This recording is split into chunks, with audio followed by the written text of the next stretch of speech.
পবিত্র কোরআন আদি ও অবিনশ্বর, জগতের বুকে অতি অলৌকিক আল্লাহর বাণী কোরআন। ধরনীর পরে কোনো প্রত্যাদেশ হয়নি কো যার সমান। বিশ্বের বুকে একটি কিতাব যেথা হতে তুমি পেলে, কোরআন শুধু কাগজেতে নয়, ছিল নবীজির দেলে।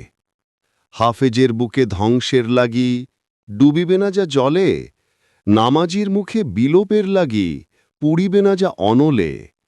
কত জ্ঞানীগুণী কত বিদ্বান বিগত হয়েছে অতীতে, সারা বিশ্বের একটিও বই পারেনি যারা বড়িতে। পৃথিবীর বুকে প্রথম পুস্তক তুমি যা দেখিতে পেলে, অন্তরের সাথে এক হয়ে আছে দেখো হাফেজের দেলে। কোরআন শুধু কাগজেতে নয়, বই মলাটের পাতা।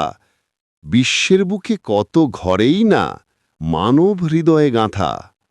আল্লাহর মহা অলৌকিকতা মহাকালের সম্মুখে, কোরআনের কথা আদি অন্ত শুনো হাফেজের মুখে।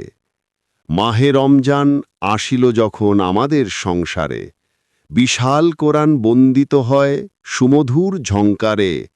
কাতারে কাতারে তারাবির নামাজ, মসজিদে মসজিদে সব ভুলে যায়, এক হয়ে যায় মুসল্লিরা পদে পদে। নিখিল বিশ্বের নিখুঁত গ্রন্থ হৃদয় পেয়েছে স্থান, বিশ্বের বুকে মহা ব্যতিক্রম অবিনশ্বর কোরআন।